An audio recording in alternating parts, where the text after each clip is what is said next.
Ini saya baca nih. Sebentar.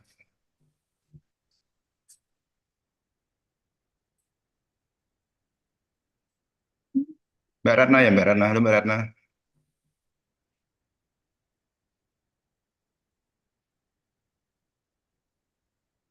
Sebentar tak telepon Mbak Ratna supaya jadi co-host nanti.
Gimana, Pak?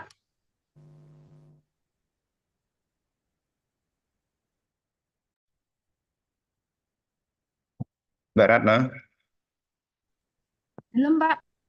Oke, sudah Mbak ya. Makasih Mbak. Iya, ada lagi nggak, Pak, yang mau di-co-hostkan? Mungkin Mas Chandra aja nggak apa-apa. Ini Oke. share screen nggak ada masalah ya harusnya ya. Harus lewat co-host nggak? Apanya, Pak? Share screen. Oh, bebas, Pak. Bebas ya. Co-host Oke. bisa kok, nggih ya. Oke. Ya, makasih Mbak. Iya, sami-sami. Kayaknya malah mentul ini, mantul ini.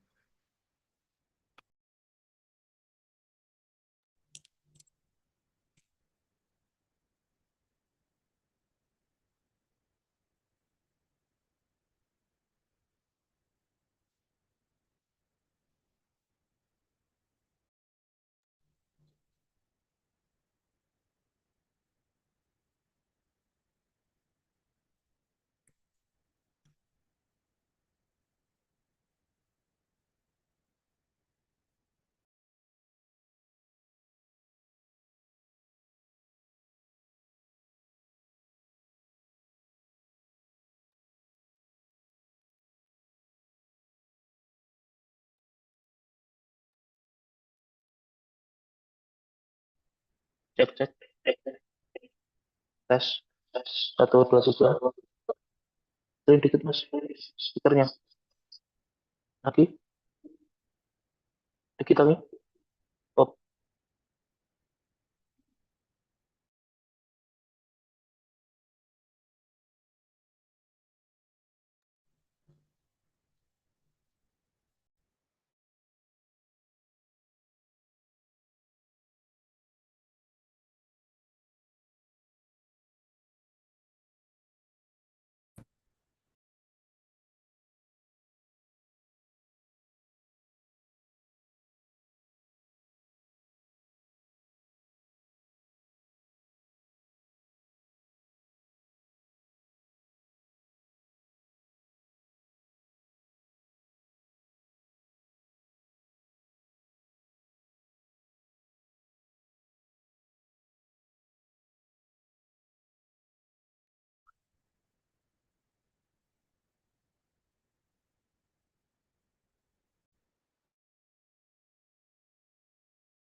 sebentar. Ini buka acara jam 8 ya. Di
Hello, good morning, Dr. Fatima. Hello, how are you? I'm fine, good. How are you? Good, nice to see you. Yeah. Yeah, we're waiting for the other participants to join. Sure, yeah, we'll give it a few minutes. All right, okay. So I think it's 8 o'clock here at Ohio, 8 p.m., right? It's 8 p.m. Yes, it's 12 hours different. Different. Okay. Yeah, I'm sorry to, to keep the class here a bit late because I think this is the best time for you and for us here in Indonesia. Yes, that's really perfect. Thank you so much for Okay, inviting me. welcome. All right, the dean is already here. Halo, Pak Alamsyah. Halo, ya, good morning. Thank you, Pak Agus. Ya. Ibu Fatima. Good Mhm. morning. Hello, how are you? Welcome to my faculty via virtual Zoom meeting. Thank you. Thank you for inviting me. All right, we also have Mas Ivan Kabibila from ICCM. Hello, good morning, Mas Ivan. Good morning, Pak Agus. Okay. Nice to have meet you you, around yeah. here. So, good morning, Pak Alamsyah. Yeah, good morning, Pak Irfan. Mas, Yes, Thank you so much. Yeah, yes, you're welcome. you are coming in virtual Zoom meeting, Magister Study Program. Yeah, thank you. Mas Ivan, ini alumni dulu, Pak Prof. Oke. Alumni S2 Linguistik. Oke, Ini menjabat sebagai Business Development Executive di International Telecommunication Center Malaysia. Oke. Siap. Oke. Ya, Terima kasih. Thank you. Thank you, welcome. Maaf, Dr. Agus, Pak Agus. Yeah. We have also Bulina Suhairi. This is one of our partner in Vancouver, Canada. All right. She was joining Good morning, with us. Bulina Suhairi. Morning, good morning. Yeah, it's Thanks for joining. Yeah. 5 p.m. here. Hi, Fatima. Oh, BM, yeah. Hey, everyone. Yeah. Yeah. Good morning, Bu Lina. Thank you so much. Good Welcome. afternoon. Yeah. Yeah. Oke. Terima kasih. Thank you. Sama-sama, Pak. Okay. Shall we start now? Kita mulai saja ya, Pak Prof. Alam ya. Yeah, because at 8:30, Prof. Alam, the Dean of the Faculty, is also opening another, what do you call that, a Zoom meeting with English department at the Diponegoro University here. All right, good morning. Assalamualaikum warahmatullahi wabarakatuh. The Excellency Dean of the Faculty of Humanities, Professor Dr. Alamsyah, and also Dr. Fatima, as our guest speaker today, and also Mas Ivan from ICCM. Thank you very much, Mas Ivan, facilitating us to connect with Dr. Fatima from Toledo University.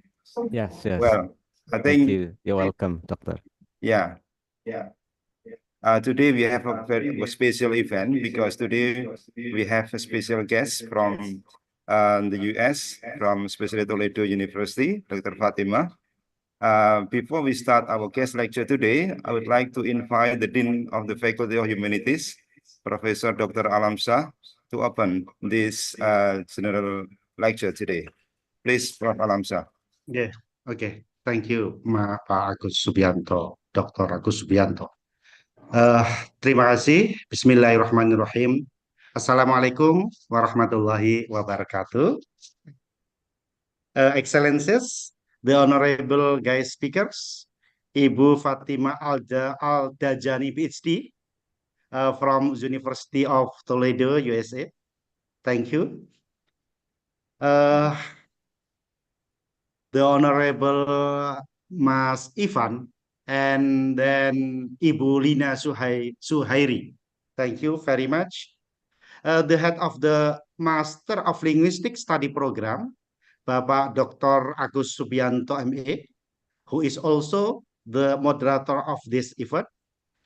Distinguished participants, ladies and gentlemen, good morning everyone, and welcome to today's guest lectures using IA tools to teach academic writing. I am thrilled to see so many of you here joining us online. Today's session is designed to provide valuable insight into the intersection of artificial intelligence and one of the most essential skills in academia, writing. Academic writing has always been a key component of higher education. It requires clarity, precision, and the ability to communicate complex ideas effectively. However, as we know, it can also be an incredibly challenging process, especially for those new to academic writing or those navigating a second or third language. This is where IE tools can make a profound difference. As artificial intelligence technology continues to evolve, we have access to an ever-expanding toolkit that can assist not just with grammar and syntax, but also with the more nuanced aspect of writing, such as structure, and then coherence, style, and even the research process itself. Whether it's through artificial intelligence-based writing assistant, a grammar checkers, or tool for organizing thought and citation, this innovation can provide immense support for both students and educators. In today's lectures, we are going to explore how artificial intelligence tools can serve as assistive companion in the writing journey, tools that don't replace the writer voice, but rather help to polish and refine, making the writing process smoother, more efficient, and ultimately more effective. We will delve into practical examples, explore best practices, and discuss how artificial intelligence can be integrated thoughtfully into academic writing curricula. Our guest speaker is an expert in the field, and we are fortunate to have them here today to share their knowledge and experience. Without further ado, I would like to welcome our guest speaker, Ibu Fatima Al-Dajani, PhD, who will guide us through the fascinating world of artificial intelligence and academic writing. And then thank you very much, and I hope you enjoy the session. Thank you. Wassalamualaikum warahmatullahi wabarakatuh. Thank you so much. Waalaikumsalam warahmatullahi wabarakatuh. Thank you very much, Prof. Alam Shah, the Dean of the Faculty of Humanities of the Ponorogo University, who has given a speech. Well, ladies and gentlemen, before we start our guest lecture today, I would like to introduce shortly our guest speaker today. Let me share screen. Excuse me, Pak Agus. Yeah. Yes. Can we also have another lab expert in as our guest, Dr. Nabi Masumi from American University of Sovereign Nation here. All right. Okay. Dr. Hello, Dr. Nabi Masumi. Thank you for joining our class today, our guest lecture today. Thank you. Glad to be here. Thank you. Yeah. Well, yeah, thank you very much, Mas Ivan, and also Bu Lina, Lina Suhairi, and also Mr. Nabi Masumi, and also Dr. Fatima Al-Jazani. Yeah, before we start our guest lecture today, let me introduce our speaker, Dr. Fatima. Let me share screen first.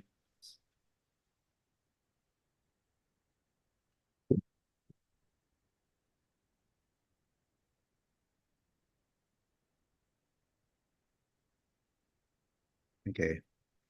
Yeah, and this is the biography of our speaker today, Dr. Fatima Al-Jazani.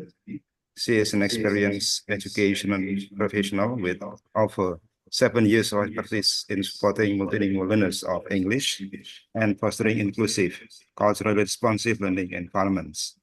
Skill in curriculum development, technology integration, and internationalization with a focus on diverse student population, including MLEs and refugees newcomers. Provision in mixed methods and qualitative research project management, and staff development with research expertise on the effects of professional development and family involvement on academic performance. Strong background in leading teacher preparation and success coaching aimed at promoting inequity and social justice in education. Dedicated to advancing diversity, wellness, and innovative educational outcomes. And Dr. Fatima Al-Jazani graduated from University of Toledo in 2022. And then she also got, what do you call that, various certificates. One of them is TESOL certificate. And also she has, what do you call that, a lot of work experience, you know, like virtual English language educator program. And also she is now ESL adjunct instructor from University of Toledo, and also graduate success coach and international domestic at the University of Toledo, ESL bilingual specialist at Sylvania High School, Sylvania, and graduate assistant in Nujus Toledo, and also adjunct instructor at the University of Dayton, USA. In addition to this, she also has various kinds of projects like Journey of Cohesion, a design and training program focused on building safe and inclusive online learning environments for children affected by war. This is interesting. Emphasize social interaction, critical thinking, and cultural sensitivity.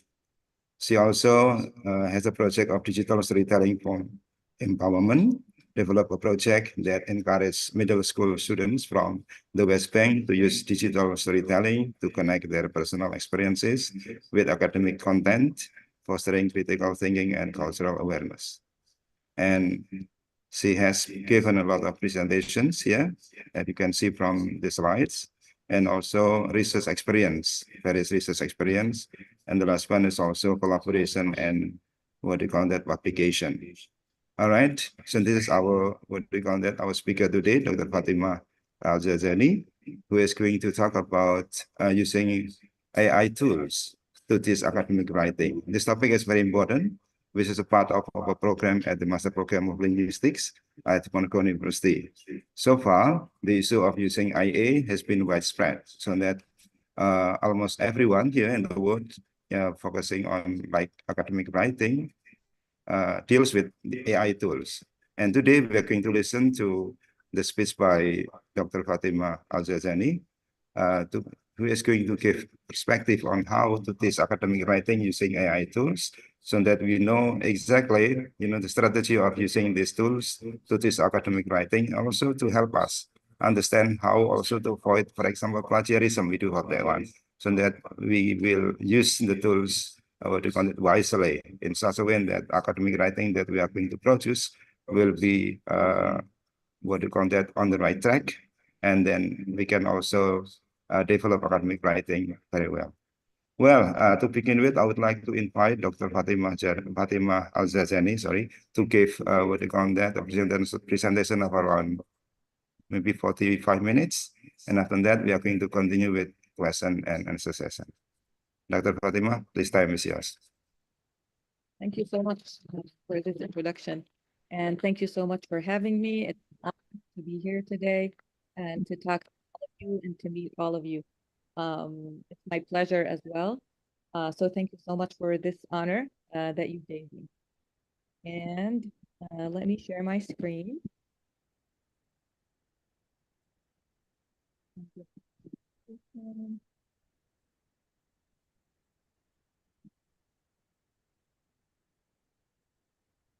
So with that being said,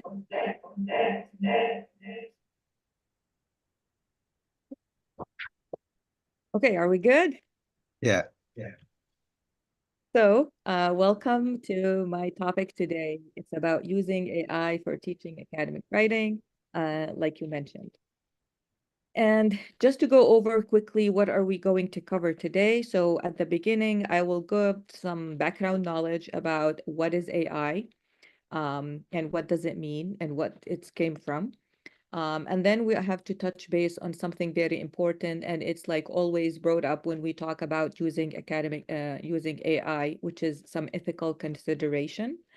And then I'm going to talk about some key AI tools, whether in general or using it when we're using with academic writing, assist in academic writing. And then I will spend some time talking about how to specifically use the AI tools in academic writing. What is the purpose behind that?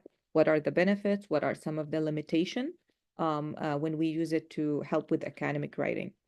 And then I will talk about a very important also topic, which is called engineering prompts, which is the meaning of what is the best way to write a prompt in order to get the best results and respond from the AI tool that we're using to support in our academic writing.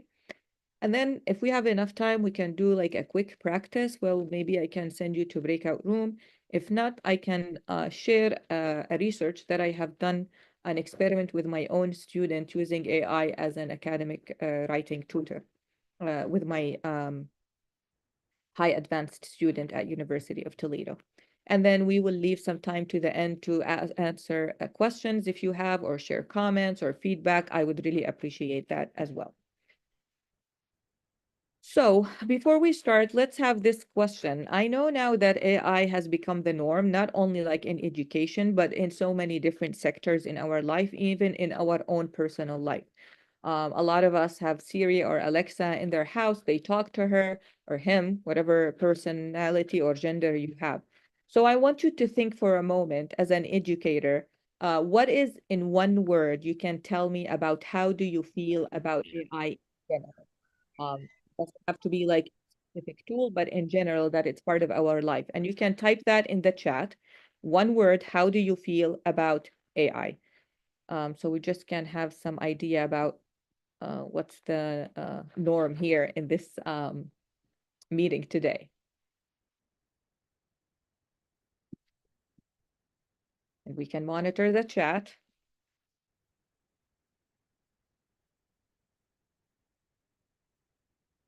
Oh, sophisticated, helpful.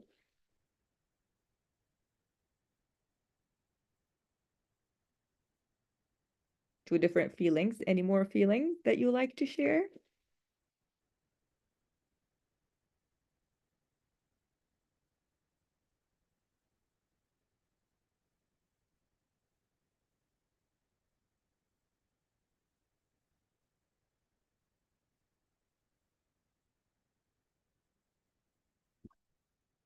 Does anyone like to unmute themselves instead of typing?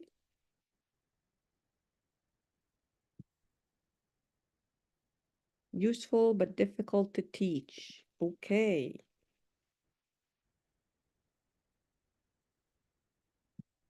And we're going to talk about this in the presentation today about unlimited. I like this one. Okay, nice.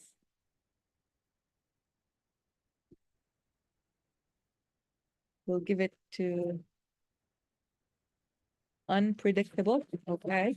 These are nice feelings that you have. Love and hate. So you love it, but you hate it at the same time. That's a very hard relationship with AI. Biased. Yeah. Okay. So all these words are really like going to be, I'm going to bring them up when we are talking about the presentation today, dangerous, which is also something a lot of people think that it has some certainty of how danger and safe to use AI. Okay. Let's move on to the next slide. There is one more interactive activity that I like to put you on, and you can continue of how much do you integrate AI into learning? So there is zero integration, but also there is full integration. So as you can see, there is numbers from 1 to 7, and how much do you integrate AI into your learning in the classroom? Or if you are a student, how much do you integrate AI in your learning process, like with homework and assessment and assignments? So 1, AI is only discussed in classroom. 2, instructor demonstrate AI use and results. So choose the number that you think you integrate AI into your classroom, and put the number in the chat so we can see where people are in terms of integration AI as a learning tool. And 3, provide AI results. 4, we use only AI in classroom. 5, they can use it outside of classroom and for some aspects only. 6, must fully declare when, where it can be used. And then lastly, 7, we use it for any or all aspects of assignments work, no declaration required. So let's see the numbers in the chat. And if you don't use it at all, you can say 0.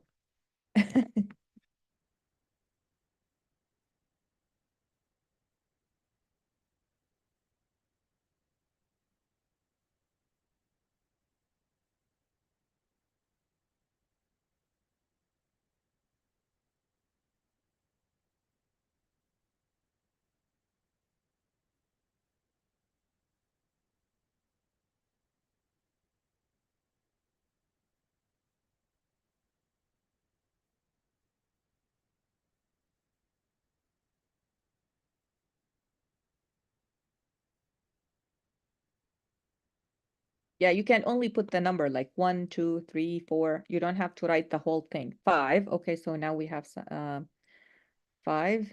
AI can be used outside of the class for some aspects. Okay.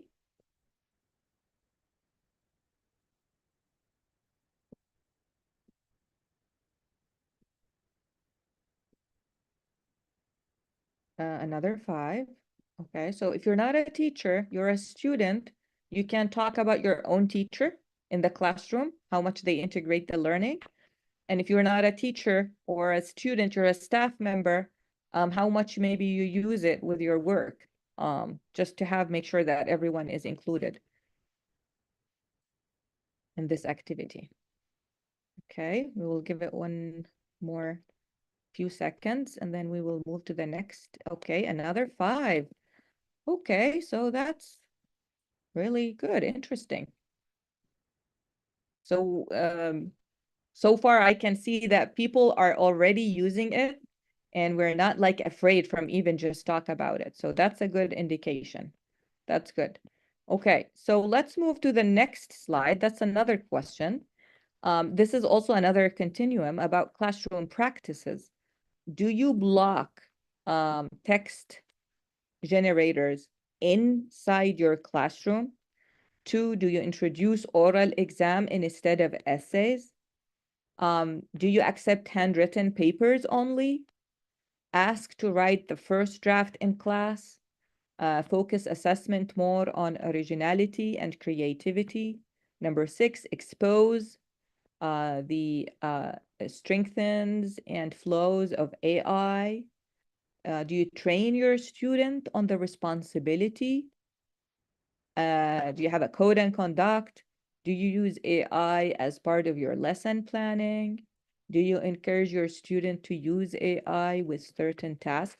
Now, you might have more than one number that you use in your classroom as practices, and maybe you only like use 1 or 2. So put all the numbers that you make them your students be able to use as a classroom practices inside the classroom. So you can put more than one number if you use more than one practice.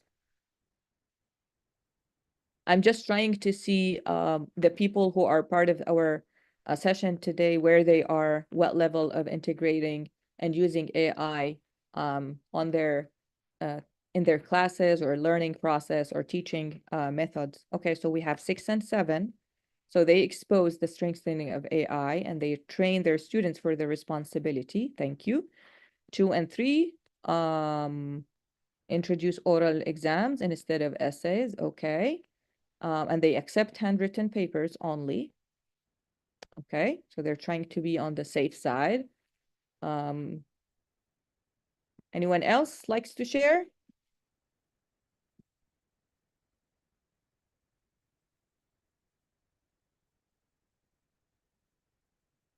Okay. If you still want to put your numbers, you can, but I'm going to move forward with the presentation.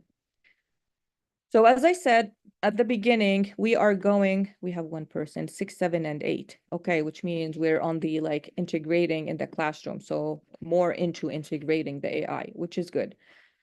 So with what is AI at the beginning, even before we are going to talk about the tools or in general, AI, which is artificial intelligence. So artificial intelligence is a simulation of a human intelligence in machines, programming to think and mimic human actions. So it's a machine, but it tries to mimic any human action.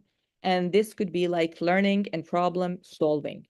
As human, we have the ability to learn and to solve problems. So AI is mimicking us, but as a machine to do the same thing.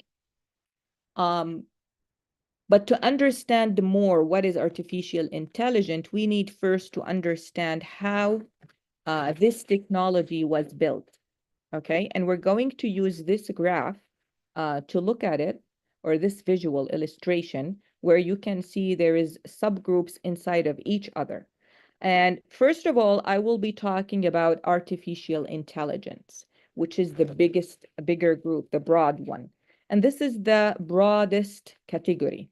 It's the theory and methods to build machines that can think and act like humans, okay?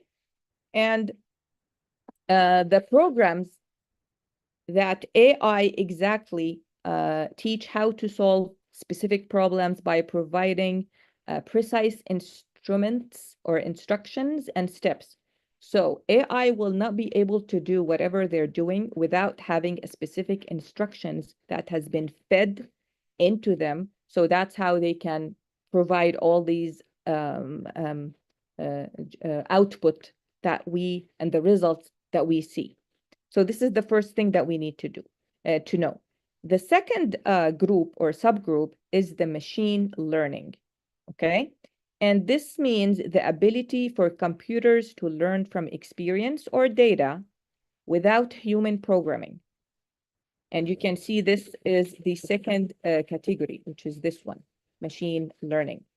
And then the third subcategory is the deep learning, and it's mimicking the human brain using artificial neural networks such as transformers I'm not sure if you have ever watched one of the movies of Transformers where it's a machine and it transferred to human and so on, but it's not like fully human, it's a robot at the end of the day that allow computers to perform complex tasks and generate a little bit of complex ideas and solve problems.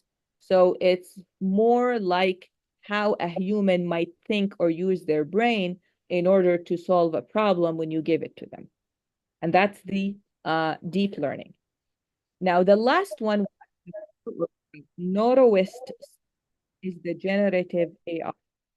And this subgroup is, it means that the machine is able, or the computer is able to generate new text, new audio, images, videos, or code based on the content that has been pre-trained on. So basically, you train the computer on these tasks, and then they would be able to generate whatever you're asking them to generate. And so generative AI is a type of artificial intelligence, okay? And it can create an output based on training data. And the system that can generate new content, such as the text, the audio, as we said, the images, the music, and it involves developing an algorithm and models that can understand patterns in existing data and use that to understand and to generate output that we're looking for. So with that being said, you can say that the generative AI is to make sure that you're feeding that data to that machine, you're training that machine how to use these data, and then when you ask them to do the task that you ask them, they would be able to give you that output that you're looking for. But they can do it by themselves because it's a machine. It's not a human. A human being can do that by themselves, but a machine needs to have data that you put in it. Okay. So there is a lot of AI tools out there. And the AI tools help us to provide answers and to use prompts. They provide generative text, like we said, or videos or audios or images, okay? And it builds on the algorithm that they have learned and analyzed the context of the internet that has been given to them. And it's also can be used as a popular word processing program that most of them are now including AI. It also adds a further layer of intelligence because a normal computer in the past didn't have that intelligence. When we implemented AI in our computers, now we're adding one more layer of intelligence, but it's not to the level of the human intelligence. And many people think it's the opposite, but a human intelligence is way better than a computer intelligence. And in this slide, I'm going to talk about some essential tools that we use specifically with academic writing. So in the past, we had Grammarly, Google Docs, Microsoft Docs, Word that we use to type our academic writing in it, or essay or research paper, whatever article, and then, or to summarize something or paraphrase. Before AI came out. And then when AI came out, all these programs had integrated AI into them. So now Grammarly has AI, Grammarly. Google Docs also, and Microsoft Word, they have their own AI that was integrated into them. Now, the new AI tools that were specifically made or came out as an AI, they didn't exist before, is like ChatGPT, which is one of the most popular and famous AI tools that everyone use, and it's like really popular everywhere. But also another examples of exist now, Microsoft and Google had also made their own AI program like ChatGPT, which is Bard in Google, Bing AI from Microsoft, and Cloud from Anthropic. And there is Canva as well, that has a writing program, AI program in it, and it's called Magic Write. So as you can see, all different apps and platform websites and account like Google and Microsoft has integrated their own AI into their original tools that we use for either writing, math, calculating, note-taking, lesson planning, and all of this. Now, I have here added one more AI tool that's really essential. And let me take you to the website. In this website, this is specifically will give you tools for each step if you're writing a research paper, okay? From literature search to summarizing it, to literature mapping, editing and proofreading, text generator, and more tools. So if you click on one of them, it will list all the good tools that you can use as an AI tool to do and search for your literature review, and then summarize it for you. Because we're going to talk a little bit about when it comes to academic writing, what exactly you do, what are the steps, and how can AI help you with that. So these are some of the tools that I like this website because it's one of the websites that's part of a learning center, writing center, at the university, HSE University, and they have put here everything for people who need support and help with their academic writing using different AI tools that could help them. And they have categorized it under each part of you're writing a research paper, which part or under which section you're working right now, and then you can have all the necessary tools that you need and you can choose. Okay, let's go back to our presentation. And I will provide all these slides to you at the end of the presentation. Now, we know what is AI. We know that we have a lot of tools that can help us with our academic writing, or even like preparing lesson plans or looking for any information. With that being said, now there is a lot of ethical issues and considerations that always comes up, and people are really hesitant or afraid whether they're allowed to use it. It's okay, it's not okay. Can we include it when we do a research paper? If I am a PhD student or a master's student or a teacher, how far can I go with using these AIs tools in my work or learning? So the most important thing that always come up with academic integrity, how this is like integrity when you use an AI tool, because this is not your work, this is the machine work. So this is one thing that always come up. Copyrights. We know that when you take someone else's words, that's there is a copyright for that. So when you ask ChatGPT, for example, to look for certain resources and summarize them, and they don't put the right reference, that's violating the copyright of that reference that they got the information from. So that's really like important and makes sense. Data privacy, how much the privacy of the data that you put in ChatGPT or any other AI tool will keep it private, and they won't like use it and spread it out and give it to other people, or put it as an information that can be spread out or used or violate the privacy. And this is something also can harm and hurt a lot of people. Accessibility and equality. How much people are able to access these tools? Is it fair and equal for everyone? Does all people from all backgrounds, social economic status, and all of this can be disabled people can easily get to these tools? Or there are some certain criteria that prevent them from that.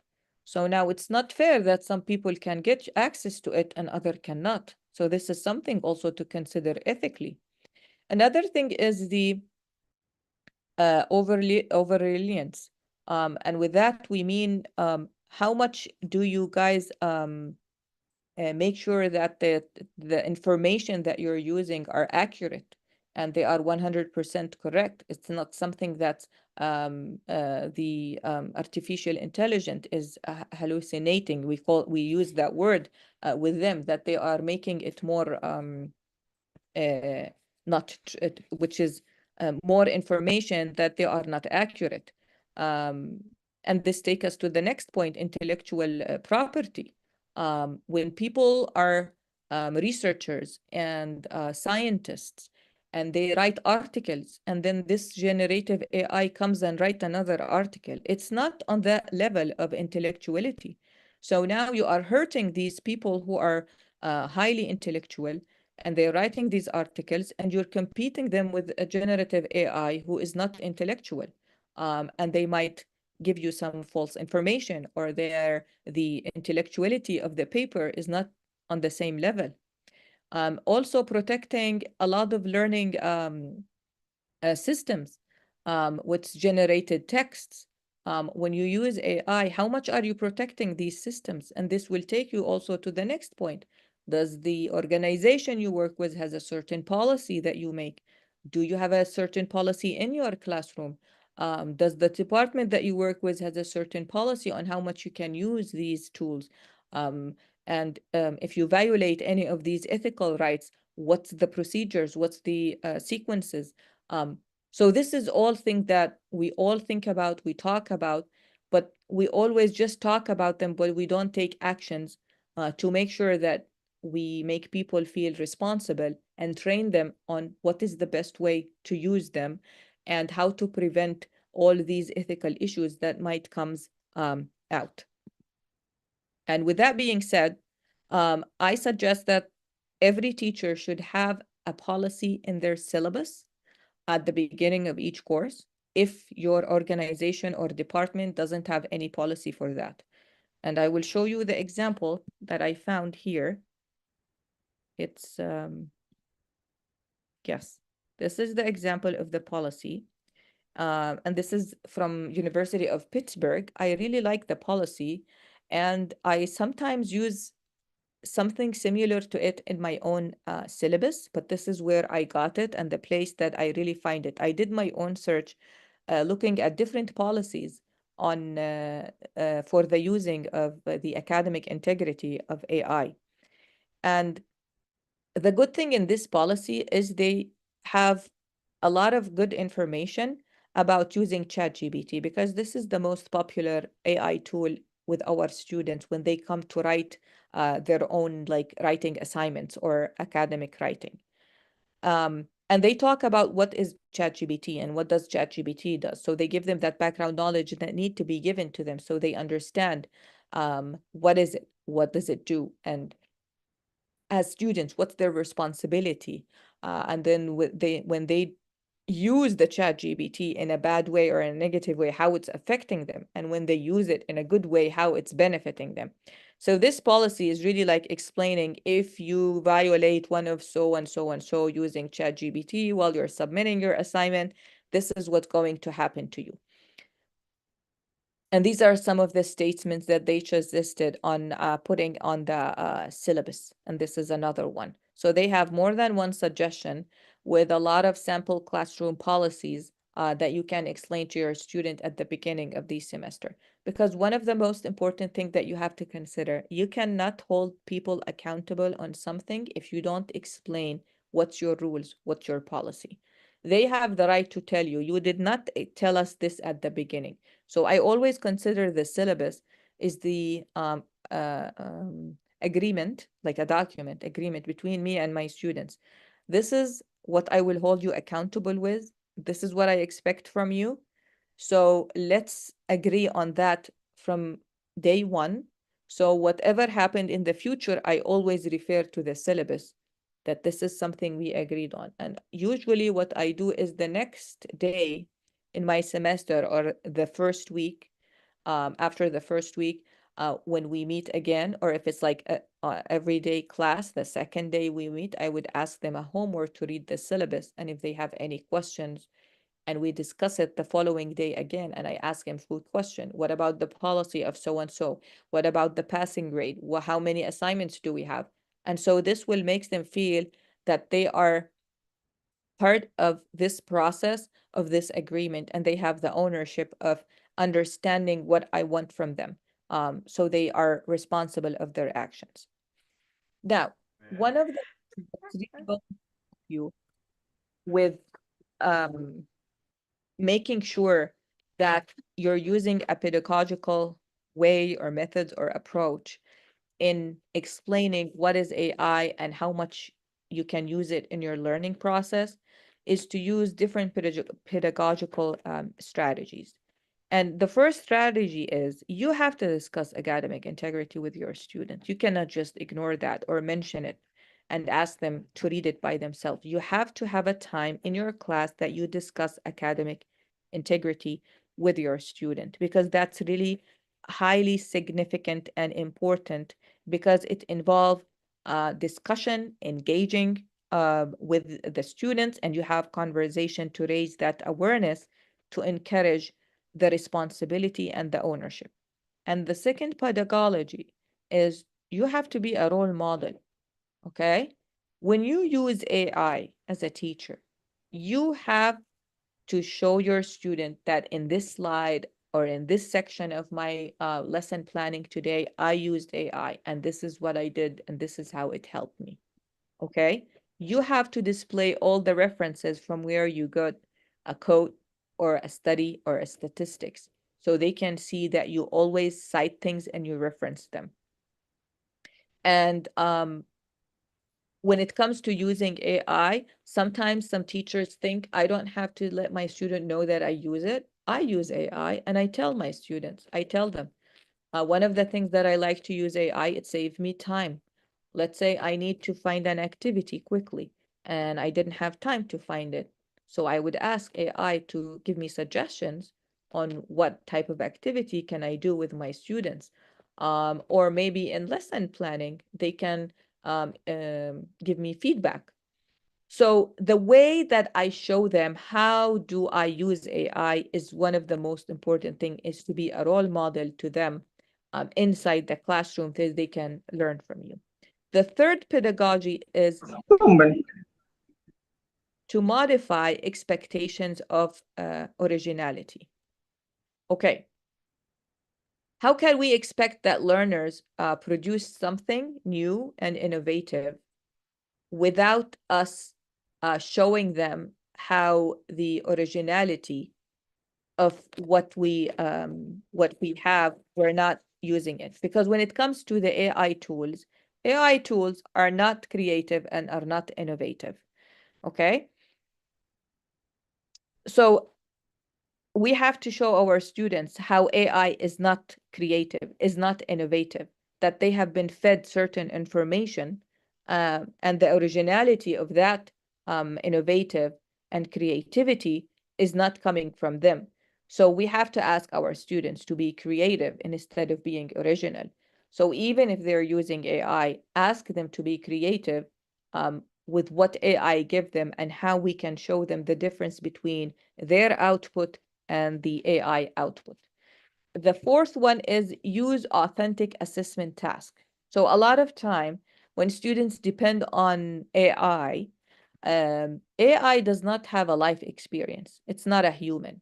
But when I engage my students on the type of assignments that I give them, that it's real life experience, it's authentic, and the materials that I use in the classroom, it's related to them, and they feel that it's talking to them, okay? Students will be more engaged and will be happy to produce and provide things better, and their learning would be more successful.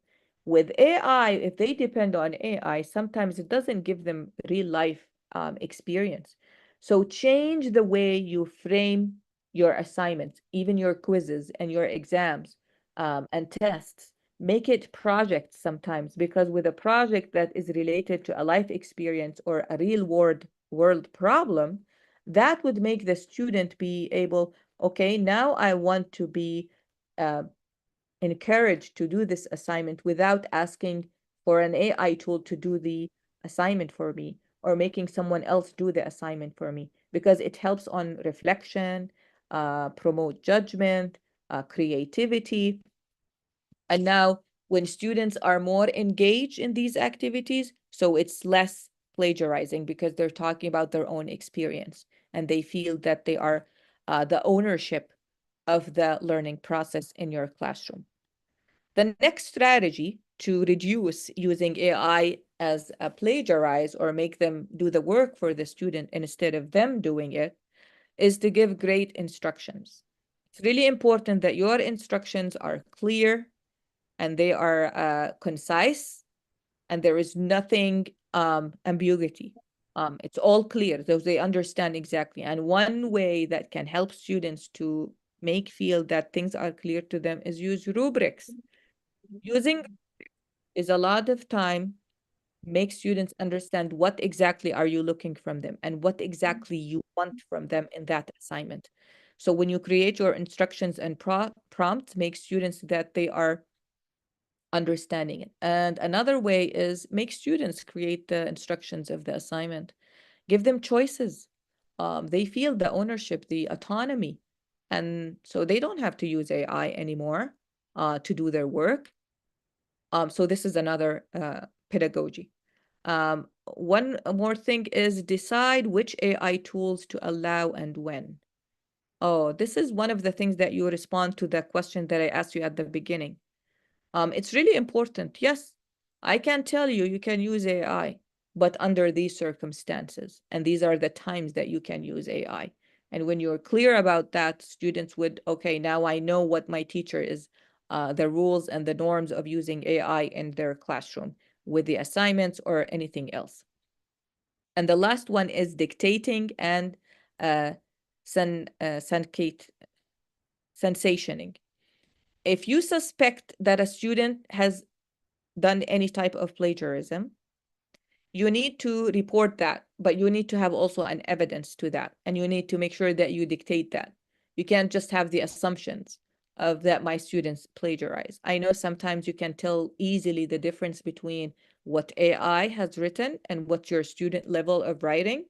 But without having an evidence, you cannot report them. But once you have it, you have to report that immediately. Now, I highly recommend if you don't have an evidence, come and sit with the students and talk to them. They would easily confront you that they used AI because you are their teacher. They know that. So it's okay and it's a good way to talk to the student first and show them how this might affect them and talk to them about it. Maybe they didn't understand everything from the beginning. Maybe there is something missing, or maybe they know, but there is a circumstances in their life. And then it's up to you as a teacher how you're going to deal with that. And some students, they don't care. They just submit the homework as is. And by the way, let me tell you something. A lot of our American students now, English is their first language, their native language, and they use AI. We have caught them using AI to write their paper, the entire paper, like not even a single word. And then when you ask them, they said it's much easier. So it's so funny how AI is like getting into the life of our new generation. So just giving them all these different pedagogical strategies might help them in the beginning to understand what's okay. How capable the AI tools with academic writing? So there is a lot of capabilities of what they can AI do, but these are some of them. So they can brainstorm ideas for you and explore your prompt as an instructor. So you can ask AI, and I would always going to bring the ChatGPT because this is, again, one of the most popular one that people use. So you can just help your student or teach them or show them inside the classroom how are you asking ChatGPT or that AI tool how to do the brainstorming. So let's say we're going to talk about global warming, and then you show them how can it help you to brainstorm ideas if you feel that you're done. So you can start first by asking your students what ideas can come to them about this topic, and then you can tell them, let's ask ChatGPT or the AI tool that you're using in your classroom to brainstorm with us more ideas and see how many of these ideas were the same ideas of your students and how much more different they suggested other than the one that your student gave, and then talk about it and discuss it. Generating outline. AI tools can tell you the outline of whatever writing paper you're writing or type of writing. They can give you the outlines. So this is something okay. It's not writing your paper. It's just suggesting what outlines you need to have in that paper. So this is another capability that we can get use from. Models of genres or type of writing. Again, you can ask them what type of writing, what are the types of writing, like the descriptive essay, comparison essay, or argumentative essay. And then maybe you can ask them, what do you mean with argumentative essay? What do I need to include in my in an argumentative essay? So they will outline and tell you what's the definition, what do you need to include. So it's like someone who is instructing you and explaining to you, sorry, what is that type of academic writing? It can do translating. So, sorry, with our students where English is not their first language, when we ask them to write an academic writing, a lot of them, they might need to translate some of the words or text that they're reading from. So AI can translate for it, like Google Translate. It's not accurate, but at least it might give you some of the ideas that you're looking for. So this is another capability of what AI can do. It can summarize complicated and long text. It can assist in giving you idea. It also can edit and refrain your writing or proofreading. It can also generate creative text and revise and critique. And also it can analyze and evaluate any text. So it can do all of these things and more. And in this visual or illustration that I use, this is specifically about research methodologies. How can you use ChatGPT to assist you in research methodology? Starting from every step in a research paper, okay? The methodology selection, the research design and productions, and the ethical consideration when you use the data and how you can protect it. So I like this one because it has a lot of like good information that has been put in this illustration that could summarize what are the steps and what are the tips on what can you do with ChatGPT in order to do your research. Okay, so why do we use AI? I want you to look at these two questions and tell me which one is more related to you. Do you want your students to learn to use AI as an important new writing skills? Or do you want them to use this technology and its outputs to help them to practice familiar analogy writing skills? So think for a moment and tell me which question is your goal when you talk about AI or you want to use AI in your classroom.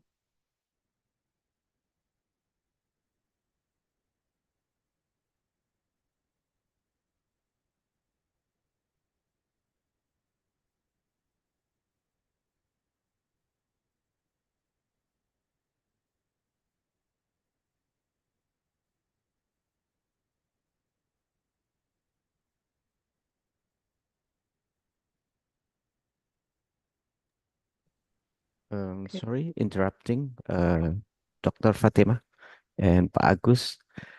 I'm really sorry that I have to leave the forum as I have another meeting with other partner from Gambia. So I think that it would be my great pleasure to have all of this great moment as well. But I'm really sorry that I have to leave earlier. So Dr. Fatima, thank you for sharing. Yeah, Pak Agus. Thank you, Mas Ivan. Maybe we can have another discussion after this, Pak Agus. Yeah, okay. As Thank you. I have also Dr. Nabi, maybe you can share your knowledge as well. Thank you, Pak Agus, Dr. Fatima, Nabi. Thank you, Terima Mas kasih Ivan, ya. banyak teman-teman semua. Assalamualaikum. Thank you so much. Okay, so I can see most of you are choosing number 2, which is you use it as just to make your students help them in practicing a familiar analogy as a writing skill. And so with that being said,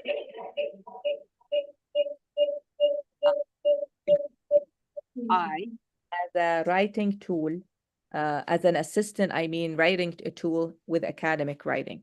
So the first purpose is AI as a writing skill tool, which means you believe that AI can contribute in a valuable way to the writing process. So with that, you intentionally, okay, teach your student how to use these tools effectively and ethically, okay? And the goal is that we're using AI as a learning tool. And for example, you might want your student to use AI to brainstorm for an essay or a topic, or maybe edit a draft to move out grammatical error. So that's the first purpose. The second one is we're using it as a source of learning material. And with this, you're looking at that the AI is, this is number 2 that you chose. It's an analogy that teach them how to write. And here you're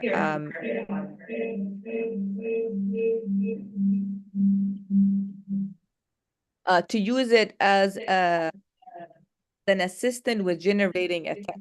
So for example, you can ask to revise whatever they wrote, and you're asking that AI to revise the written sentences for more clarity to them. So again, this is not only looking for grammatical errors. Now you're asking them to revise the whole sentence to make it look more clear or better, or to generate a argument for them. Might respond to the essay that the student. And of course, the AI can create and modify these samples on demand. That might be especially useful to new instructors who cannot have a previous student writing to draw from. And the third benefit is AI. So neither the instructor nor the students know enough about from where the AI can generate or get the information when they write, or you ask them to write, or why they're writing that. So all AI systems are built from black boxes, okay? Because we don't know where we get it. It's all the information we're fed, but where they get it, that's something that we don't know, either us as instructors or our students.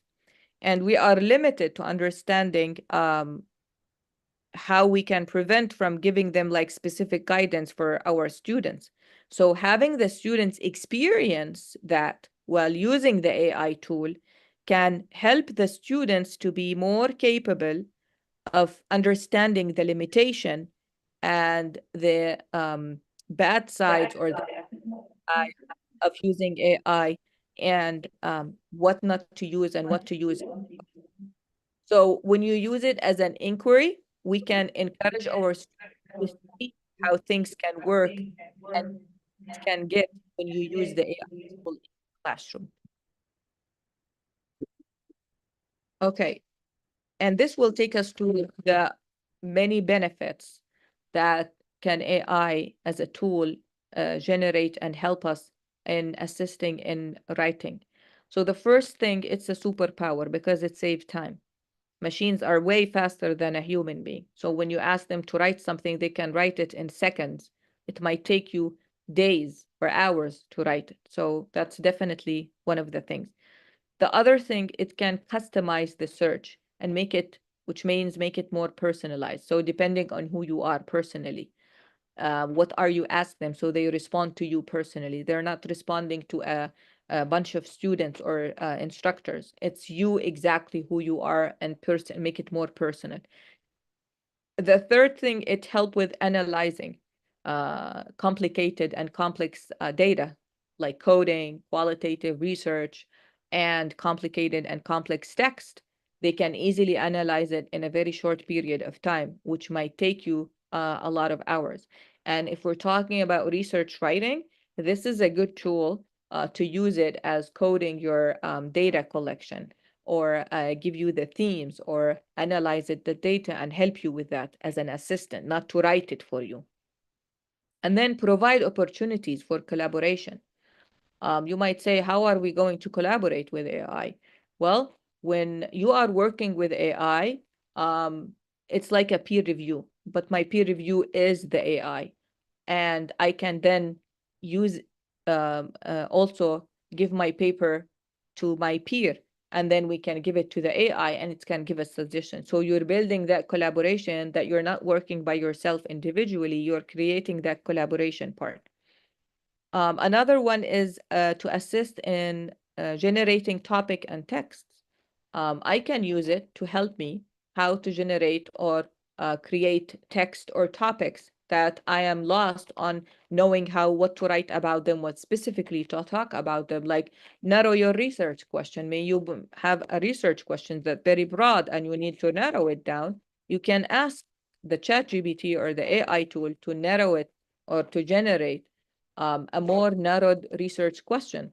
You can also ask them to help you with the literature review by like looking for different articles that's out there in the computer or the internet world, and then summarize it for you.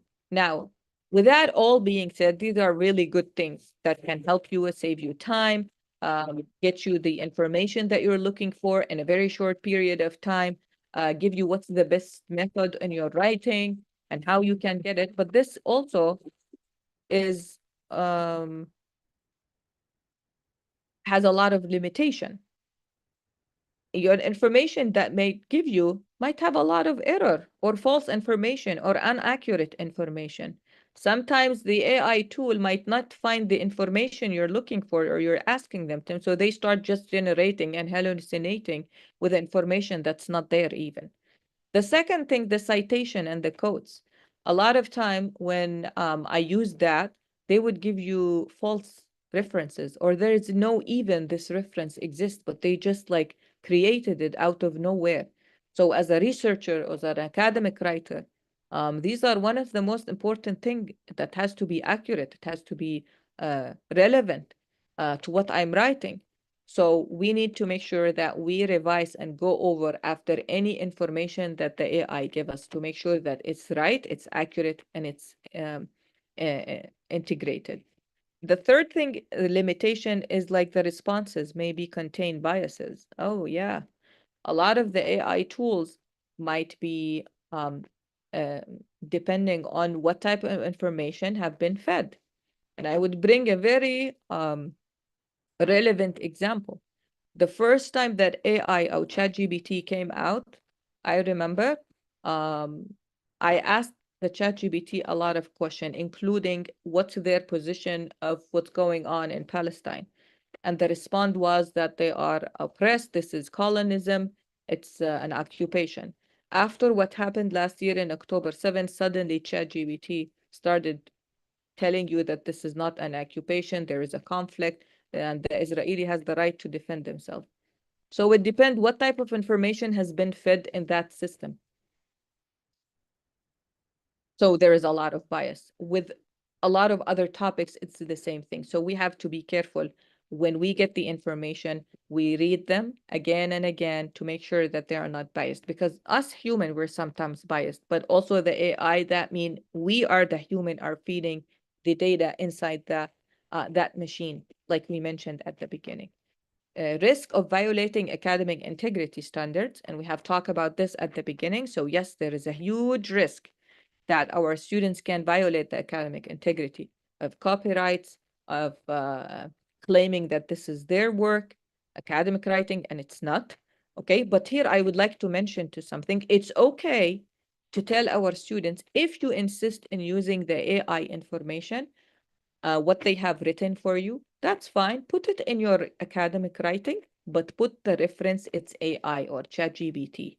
That's where you're not violating the academic writing. Consider it as a legitimate author, okay? Which is, I'm fine with that. If they would tell me, according to ChatGPT, he said so and so, and put it between parentheses or paraphrase it, I will consider it as referencing it. So they're not violating the academic integrity. Just to make them feel that it's okay to use it, but you have to be following the standards of the academic integrity. Lack of creativity. and originality. And we have talked about this in the pedagogical strategies. With ChatGPT or any AI tool, they lack creativity. Where humans are creative, we have the high order of thinking. We have the cognitive critical thinking, but the AI tool don't have that. So this is something we have also to consider. And you can easily tell how there is a difference between a human creativity writing and between an AI, because they don't have that human touch, they don't have that emotion, they don't have that type of creativity and critical thinking.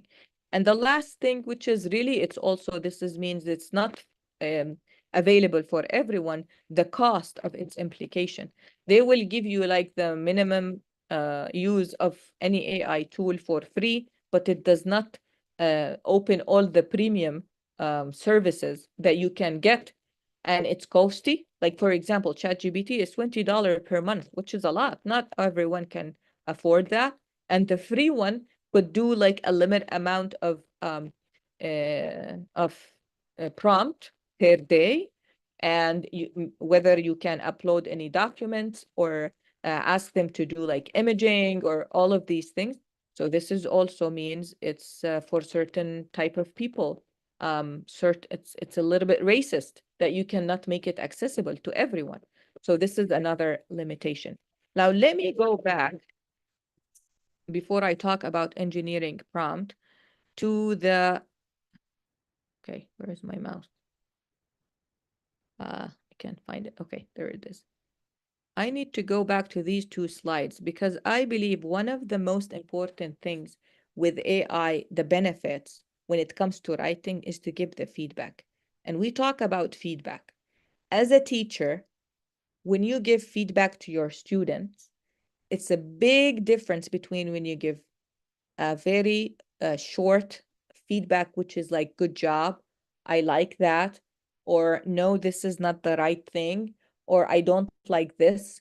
Or if you're from a very old traditional learning system, they might label you with like, you're stupid, you won't be able to write in a good way, and so on. We don't call it feedback, okay? That's criticizing.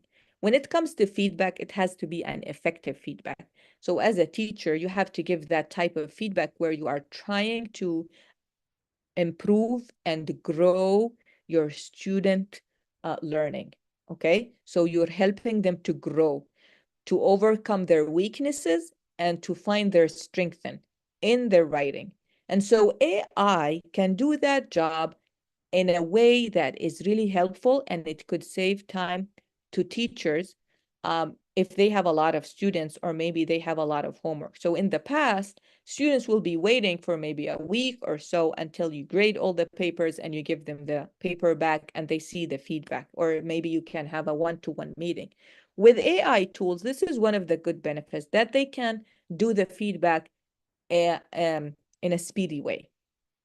So you can like upload the materials into the AI tool, and then they can give that effective feedback instantly. So it's like immediately. And maybe the student is doing the homework or the assignment using the AI tool that's implemented or integrated in the learning system that's provided by their school or university or organization. So it can give them that instant feedback on how and all of these skills that they need to work on. The other thing, it's more personal, and we have mentioned that before, that the feedback is generated to this specific individual writing. So when they give the feedback is not for the whole entire class, it's for that specific writing assignment that has been given to that AI tool.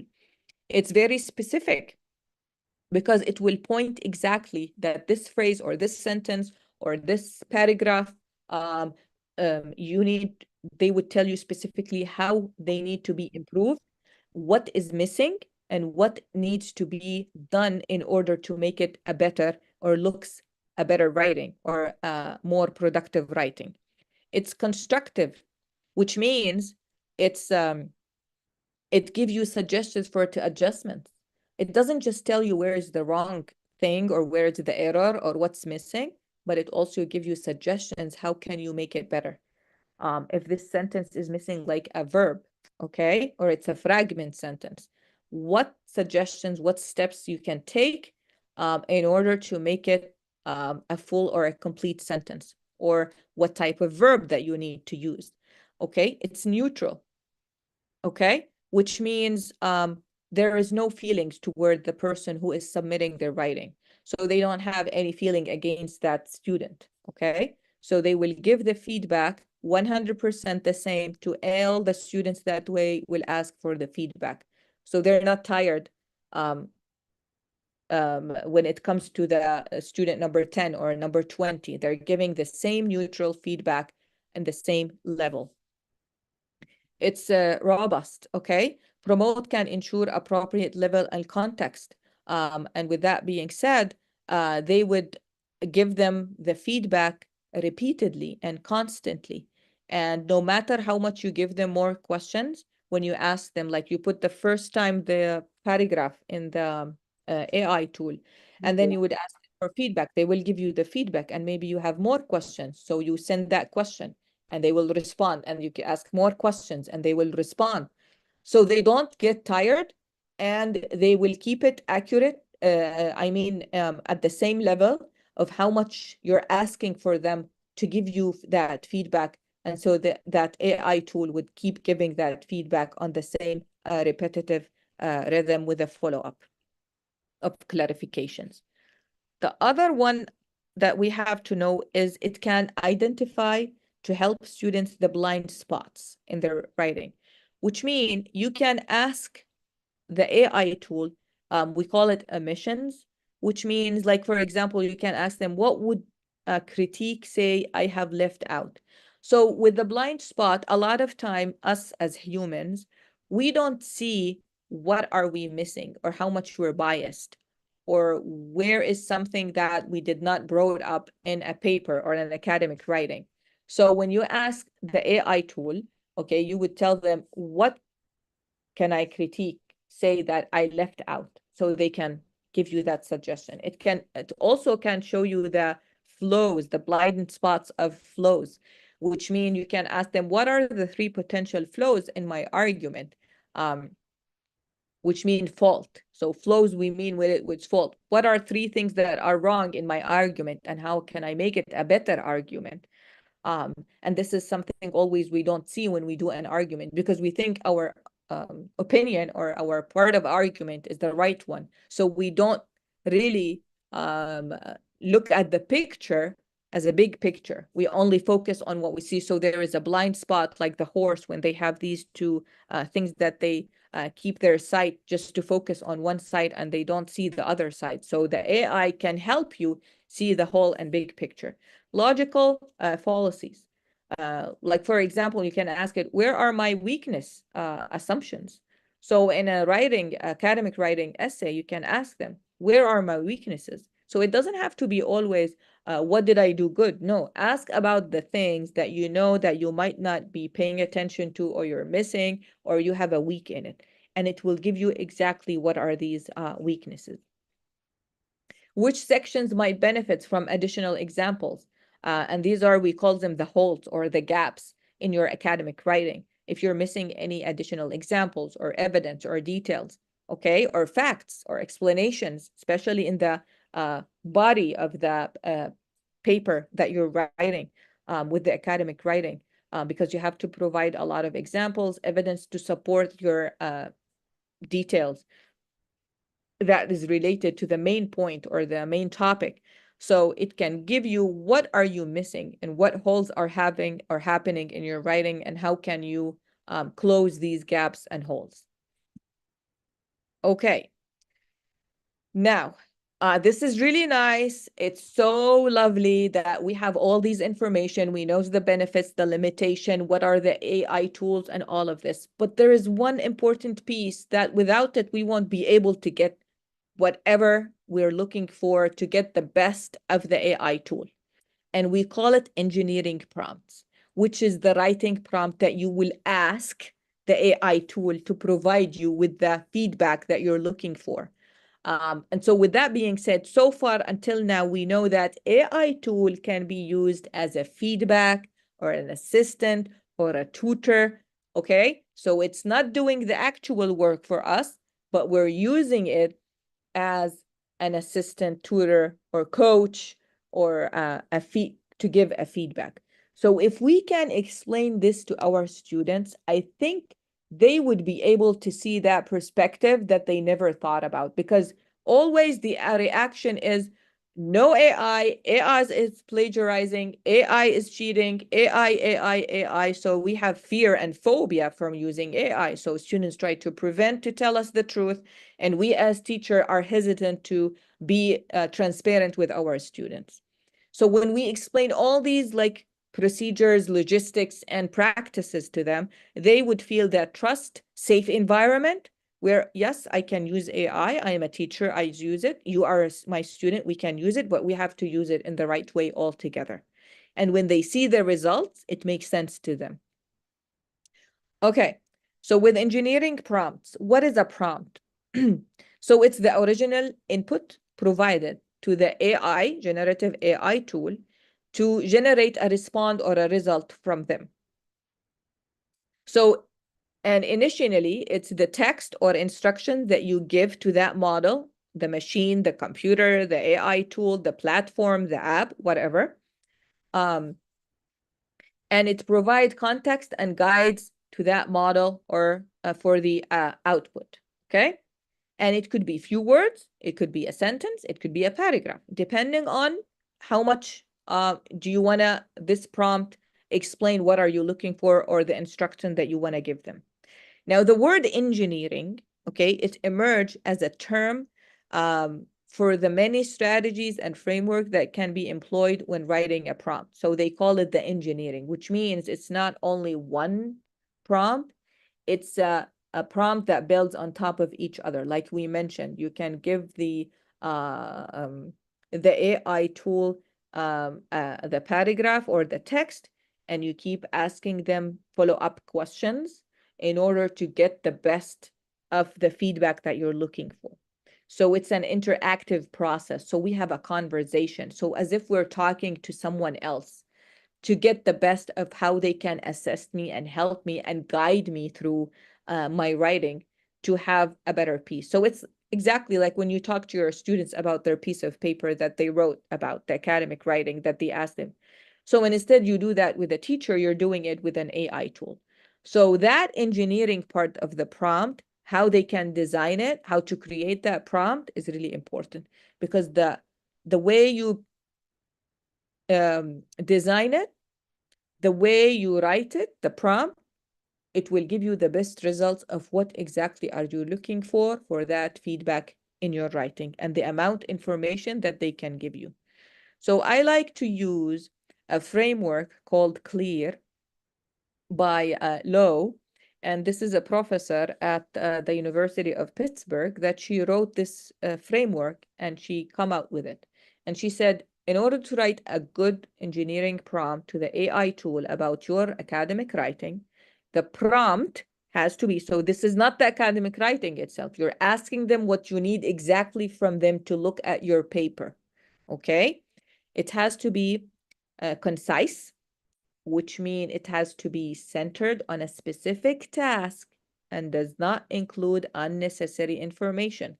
So you can't just tell them, can you give me a feedback about the whole entire paper? No, you have to be specific. Which part of that paper, what task of that paper are you looking for? Okay, so you have to be very specific. Number 2, logical. When you provide the information to the AI tool, it should be in a logical order, okay? You can't just ask them about something at the end of the academic writing and then you jump to the beginning and to the middle. No. It's better to have it logical order, and it's about a specific task. Number 3, explicit, okay? Don't be ambiguous, which is AI might not understand, because otherwise they will give you information that are false and they will start creating things from whatever information they have or data, and it might not be accurate or relevant to what you're asking for. So be explicit. Number 4, adaptive. adjust the prompt if you don't get the response. So let's say you give them the first prompt and the response they gave you, you didn't feel that it's really answering all your questions or what you're looking for. Okay, adjust that prompt again, and then follow up with this adjustment prompt and see what they would give you and submit it again. Reflective. The prompt has to be that you look at it more than one time in a critical way and constructed it the type of information you revised in return.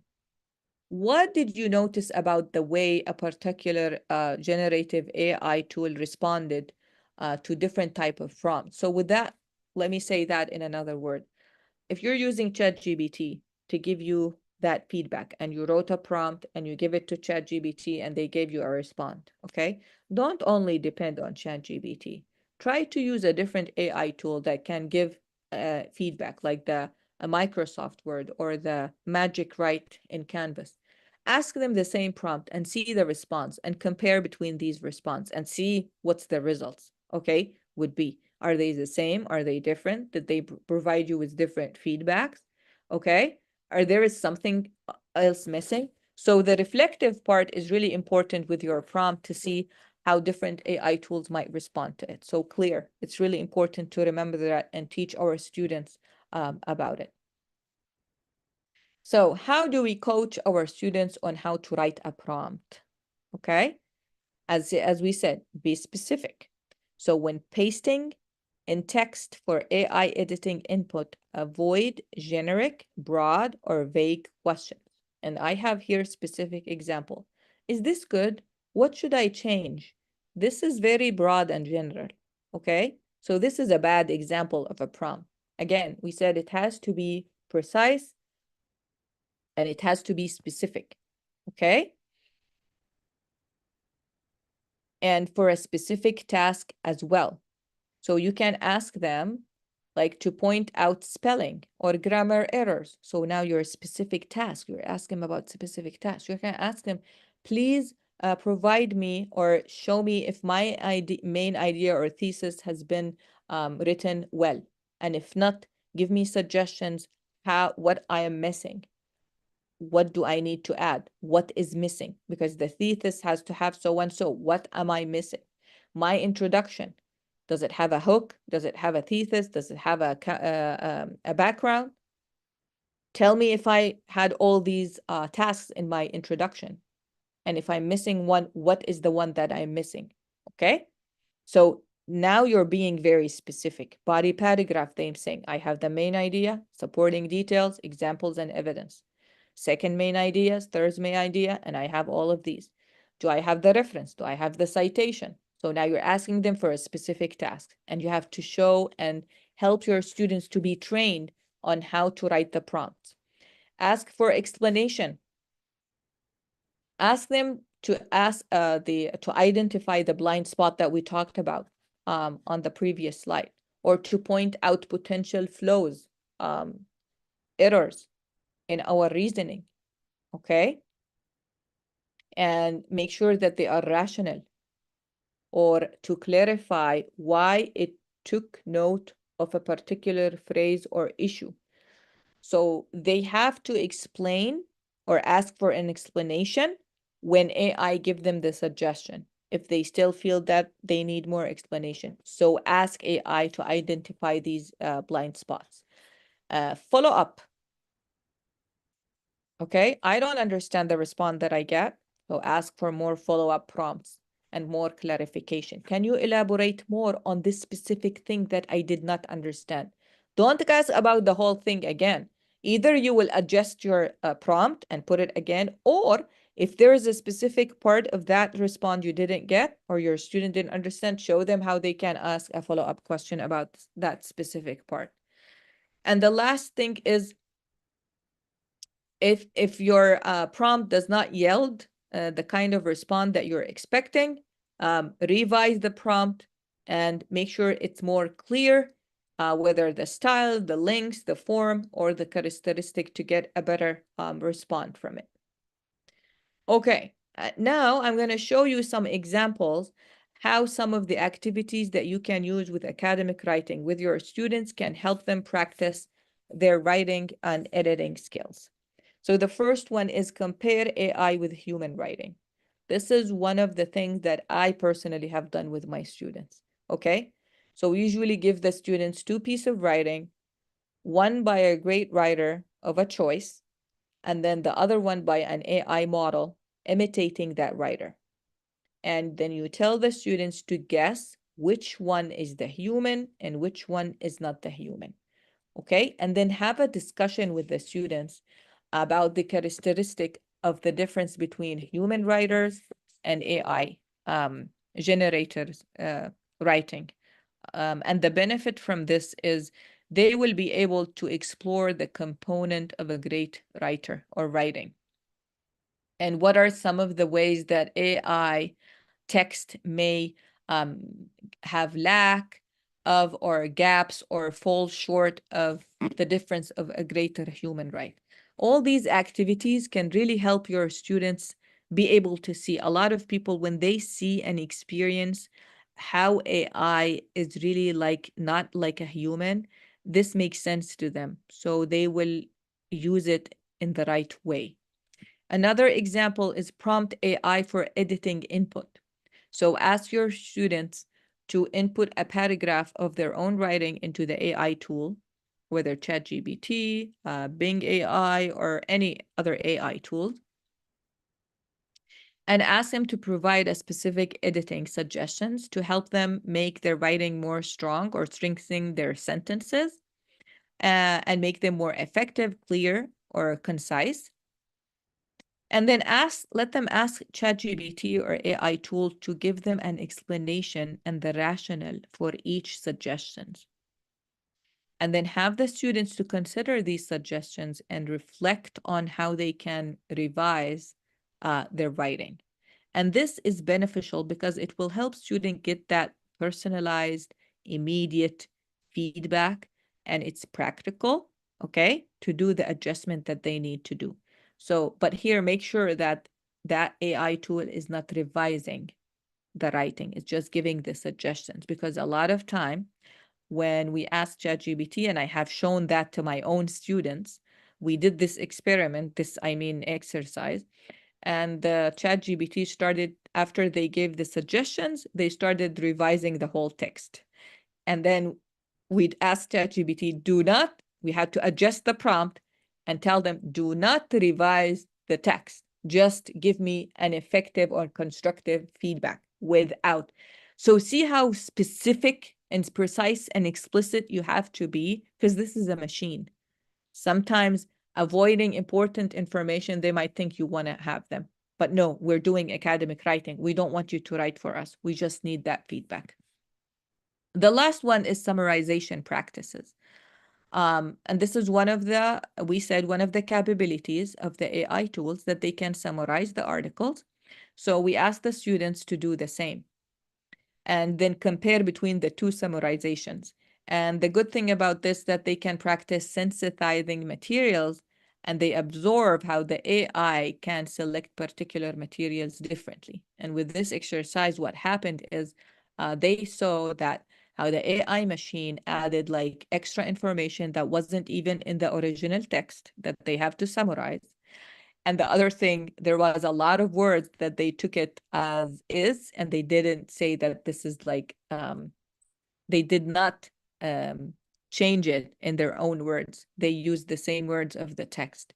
So the students were able to see how the AI is really not accurate, and does sometimes that the citation or the reference or the academic integrity is easily can be happening with the AI tool, while the version that the student did with summarizing, they avoided all these things, because they know as a human what or how you need to summarize a text. Okay, are we good in time, or shall we move to questions and answers?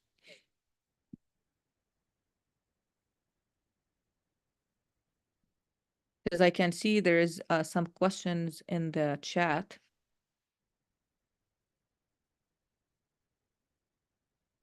And I wanted to share some of the So this is the experiment that I did also with my students. I asked them to write their final writing, and we did more than one draft. And for each draft, we went to the lab and we used ChatGPT for feedback. And for the first draft lab, we only give a very small and specific prompt, and it was give me feedback based on the assignment rubric. So we only attached the rubric, and this was our prompt. And the result was not really that good. And the ChatGPT rewrote the whole thing based on the rubric for the students. So then the second time we asked ChatGPT and we changed the prompt, and we were more specific, more precise, and more accurate. And we asked, can you give me a constructive feedback on my essay? Help me improve my introduction, though that's a specific task, and thesis statement, to my arguments and counter arguments and my conclusion. Do not rewrite any part of the essay. So the result were more like accurate, more just like a feedback suggestions. What exactly are the weaknesses? Where are the gaps? So this was really helpful for my students. And then I asked them to give me like a reflection on how they felt about it. And these are some of the response. What I like is that I didn't know we could use this tool to improve our writing. I thought everything would be considered plagiarism. I don't like that you notice that many of my colleagues in the ChatGPT were making the same comments, which made me hesitant a little.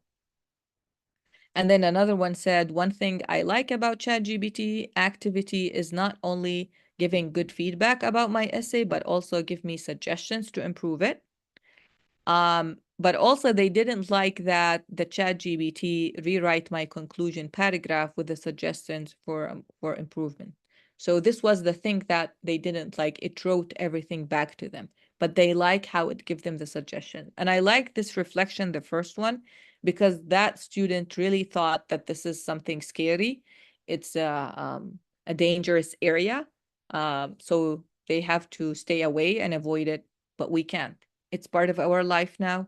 We can't ignore it, and we have to teach our students how to use it in an integrity way. Okay. Okay. So I would leave you with these 3 recommendations. I call them 3 C's. Caution, make AI part of your writing pedagogy. Care, create opportunities to involve your learners and lesson planning.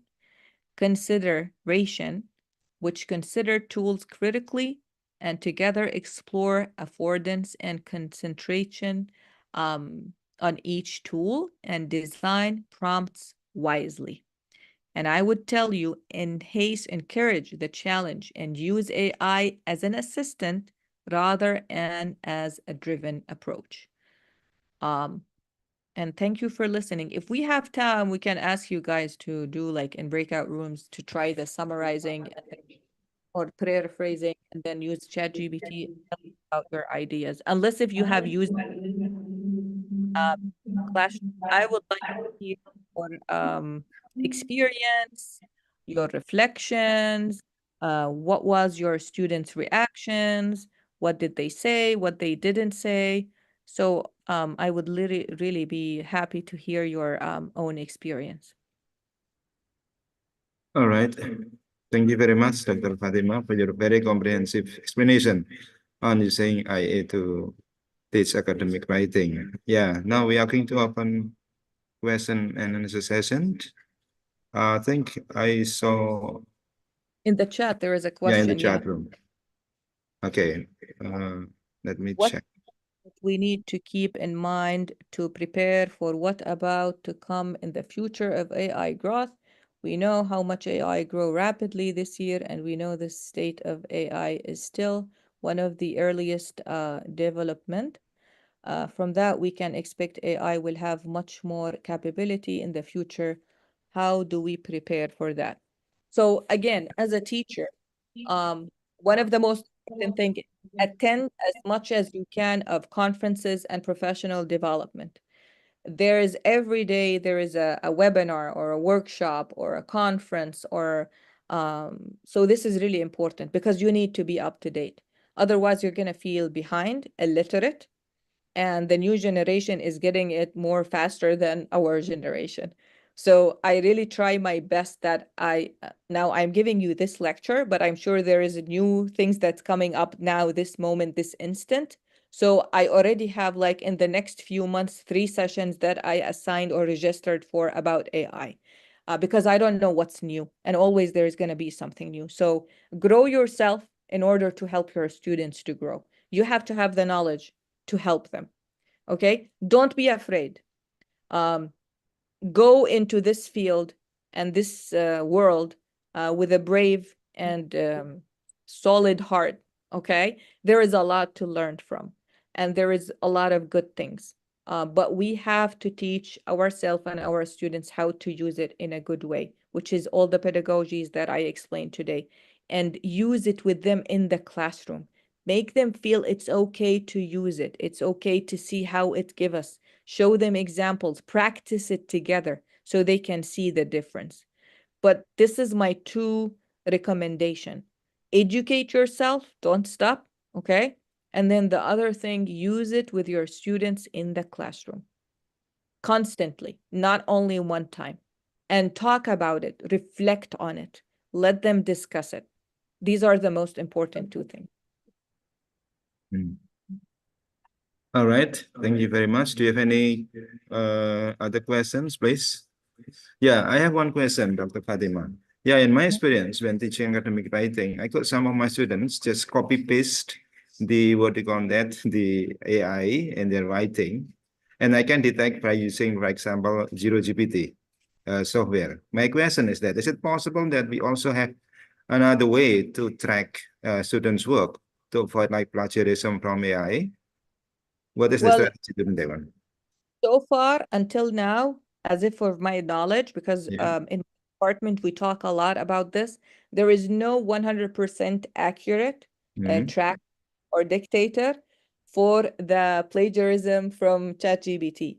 That zero, ChatGPT, is not accurate. It's and not there is accurate. there is a lot of research. So I would always say, we as teachers, we can depend on our own instinct that we know if this is the student writing or not. That's why one of the things I use with my students, and it's really effective, I let them write their first draft in class with me. Okay. And they have to submit if it's not like in-person class, it's an online class. Okay, you have to submit the first draft. So I need that first draft. What type of writing they have, how did they brainstorm ideas, and my first draft has a specific instructions because I want to see what do they have, the brainstorming idea, what do they have as a first step, and then there is a second draft where they do peer review. So they look at each other's paper and they give feedback, and I look at their feedback to their peers because they can give instructive feedback to their peers. That means they know exactly what they're doing. And I look at their writing. And again, I mentioned that rubric for feedback, rubric for peer review, rubric for the assignment. And then the third draft, which is the final draft, I can see if they have done or make any difference. You can tell easily if it's like something like from here to here between the first and the final draft, definitely there is something wrong, even if the dictator didn't show me that, or I'm not sure about it. But as humans, we can tell what with our student. But so far, there is no 100% dictator for the AI until now. But Zero ChatGPT is one of the tools, so you can use it still, but you have to be also considering your own ideas or thoughts. Yeah, thank you very much. Well, please, the participants on the audience, if you have any question, you can type your question in the chat room or chat box, or you can ask your questions directly by raising your hand, please.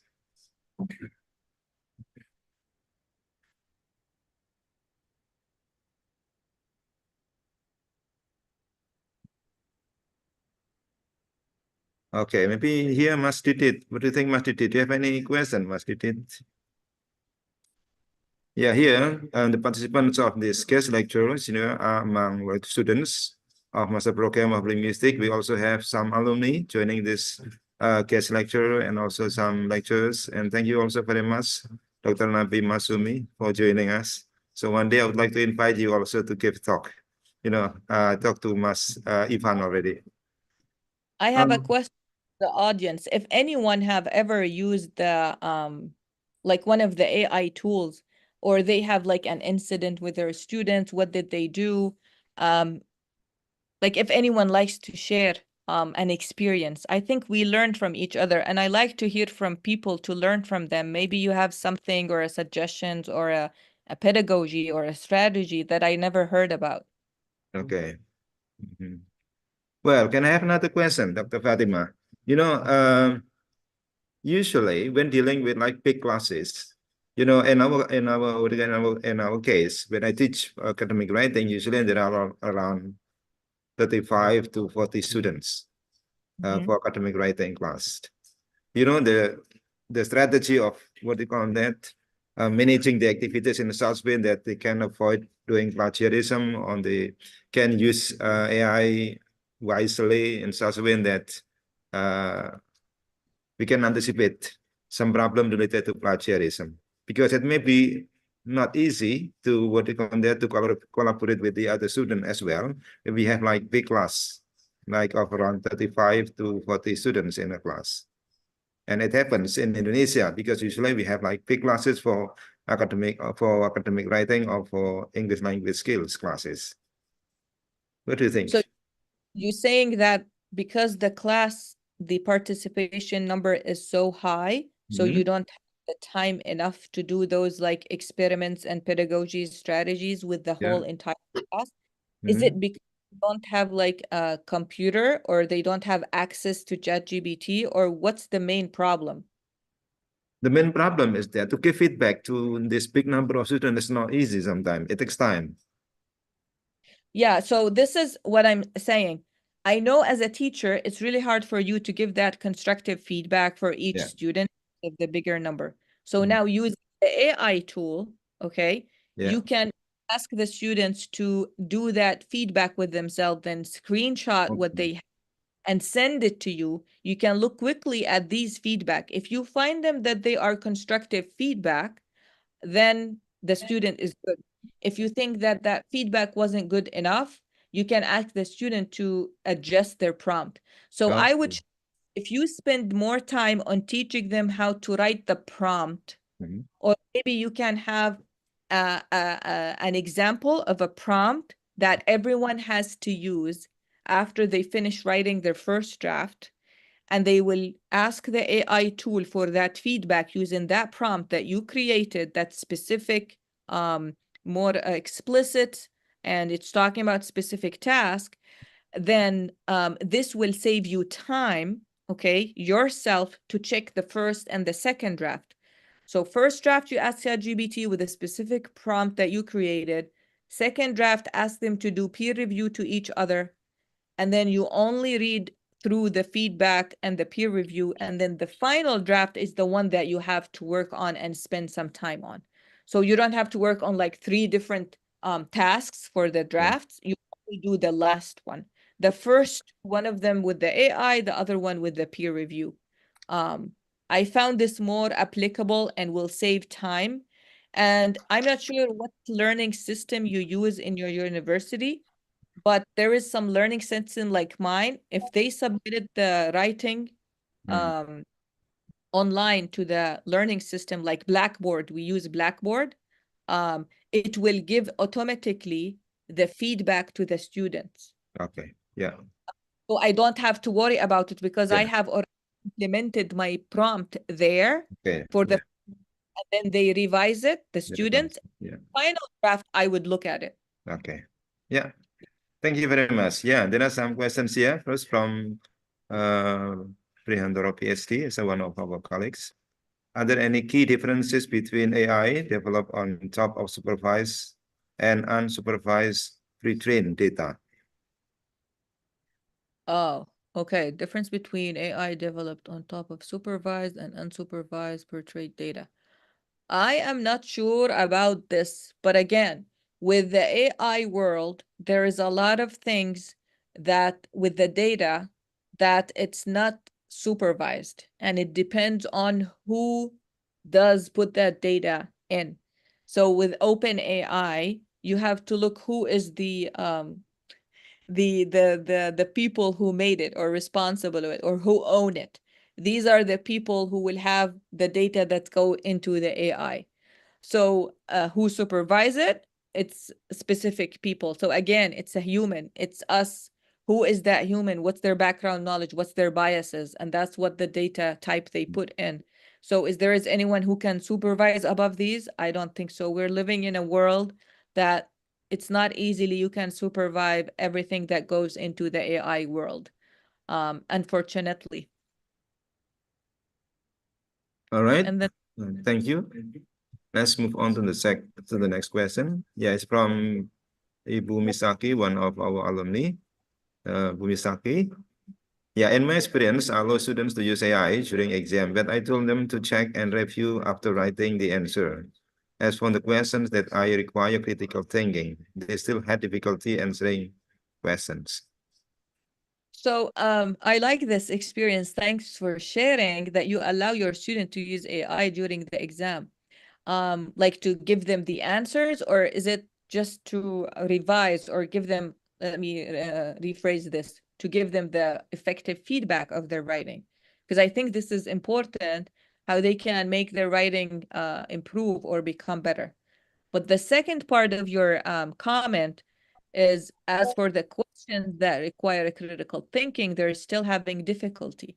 And I think this issue is with how they were trained in their learning system for the school that they went to in K-12. Have they taught them how to think critically, analyze, and evaluate?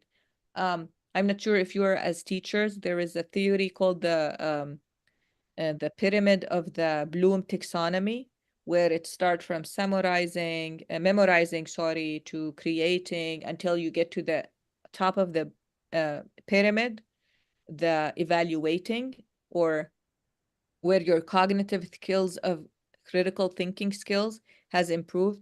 So the type of questions, if students are not trained on that, yes, it's going to be difficult. So as a teacher, you have to provide them with questions from the beginning of the pyramid until the top so they can get used to it. Okay? And tell them when it comes to the top of the pyramid, which is creating, evaluating, and analyzing, there is no right answer or good answer. You have your own way of analyzing and understanding stuff and think critically about it. So this is the thing that where people are afraid to. I am afraid to tell what I critically about, or to critique things, or to evaluate and analyze them. We have to have something that everyone is following the same thing. And that's the problem. It's okay to have different answers, different opinions. So we have to train them on that. And this is something I think it's the fault of the system more than your own fault as a teacher, but you can create your own system in your own classroom on how to train them, how to be using to critical thinking. Oh, yeah. Okay. I think it is okay that students have various ideas. So I prefer that they do critical thinking by themselves, then AI is just for help. But in the exam, they have difficulty to mix critical thinking by themselves and use AI. So maybe they need to learn more about the AI when they're doing something critical thinking. AI is not a critical thinker, by the Yeah, way. yeah, I know. That's why the mixture, like I give the question like using critical thinking. They do critical thinking, but they write something, they output their idea through AI. It's still difficulty. So you mean that the AI is not giving them the critical thinking they're looking for, right? For helping the output in the language. So yes, I know what you mean. And that's they need to know that AI can just put them on the road, but they have to do critical thinking. yeah, that's right. They have difficulty to answer the question. So, Yeah. so And it's yeah, it was something that they like past time, I don't let them use AI, and I let them use AI. So the grading is not increasing, but they feel other difficulties. yeah. Hmm. Thank you. Yeah. Thank you so much for Okay, sharing. thank you very much. I appreciate it. Thank you. Okay, I think we have one more question, right?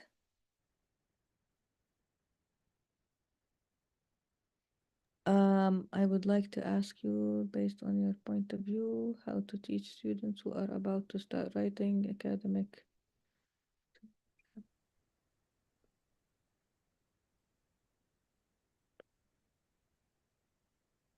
Okay, so for beginners or new students, it's really important that they have to write every day for 30 minutes.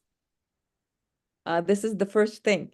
It doesn't matter how much the writing is good or bad, just to practice the writing every day for 30 minutes. So they have to decide on a topic that they want to write about, and then every day they will write 30 minutes about it. And these ideas could be like points that they want to talk about, questions that they have, reflections, whatever, for 30 minutes every day.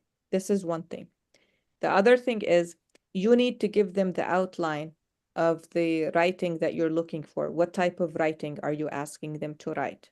And what are these outlines? Give them a lot of graphic organizers, because with graphic organizers, they can organize their ideas. This is if you don't want to use AI for them. Okay? Now, I suggest after they write for 30 minutes, for let's say for the first 4 weeks or 6 weeks, they use graphic organizer to organize their ideas. And now they know the outline of the type of writing they're asking them, like the introduction. What does it have? Hook. Okay, there is a space next to it. Thesis, and there is a space next to it. Body paragraph, first paragraph, main idea, supporting detail, examples, and so on. And they start fill in the blank. Give them these sentence starters, okay? Now, the good thing with that, when you give them the sentence starter, they start to fill in. After they finish all these papers or worksheets that you gave them, the graphic organizer, the writing, toward the end, you need to start helping them how AI can assist them with the constructive feedback. So they can ask that, you can give them the prompt. In my introduction, did I cover the hook? Did I cover the thesis? Did I cover the background? And then AI would tell them, yes, you did, or no, you're missing so and so, okay? Or if they have a thesis, how can I make my thesis better? And AI can tell them by doing so and so, X, Y, and Z. So now they practice the writing like for the middle of the semester. And then the second part of the semester, they can start asking for that constructive feedback so it can help them make their writing better if you don't have enough time. If you have enough time to sit one-on-one, that would be good idea to work with them on that. Okay. Yeah, the next question is from Mr. Sarfaraz Ali, is our alumni from Pakistan. Yeah, the question is, can AI fully replace traditional academic writing practices, or is it more of supplemental tool? Oh no, definitely. It's a supplemental tool. We have to look at it like that. As teachers, we need to look at it like that. Otherwise, if it's gonna replace the traditional academic writing practices, then no more writing. And again, there is a huge difference between the human writing and the AI writing. There is this part of our critical thinking, feelings, emotions, our own experiences. When you write, you put yourself, your identity, your touch. There is a touch that you put that you can't find it in the AI. So I would say no matter how much the AI will grow, definitely it will not replace the humans. And we have to keep doing that. Yeah, the next question, yeah, from Chandra Deri, our students of Master Program of Linguistics. How does the integration of artificial intelligence tools into the academic writing process affect the development of original and creative thought? Well, again, if you're asking AI to give you the thoughts, and the development of your thoughts, then you're not using it in the right way. My goal from using the AI or my students, I want to teach them how to use it as a coach. A coach will help you, okay, or guide you, facilitate you to be able to reach whatever goals you want, but you're doing the actual work. Same thing with the academic writing. We need to make sure we are using AI to guide us, give us the feedback. Where is the gaps in my writing? How can I make it better? So these are the type of questions I will be asking them, okay? And that's when I follow these rules or suggestions or instructions, I would be able to make my writings better and develop in the right way. So it depends. How are you asking AI to give you that development and that feedback? And that's the biggest difference. And you have to be, that's your responsibility and your integrity, the way you ask AI. Okay. All right. This well, can I have also another question, Dr. Fatima? Well, you mentioned that you apply like sanctions or penalty to students committing like plagiarism, you know, students who are not honest in doing assignments. I would like to ask, what kind of penalty do you usually use to, what do you call that, to make students here aware that they will not repeat this kind of, what do you call that, act, which is not appropriate? So you mean if you caught a student with plagiarism, what do I do? What kind of penalty? Usually, do you only ask students to repeat the assignments, or do you do something else? So I have the policy that I have is if my student, this is their first time and they don't know about the policy, because as I said, at the my first day of a class, I will explain my policy. If I caught any type of plagiarism, if it's an assignment, that's a 0.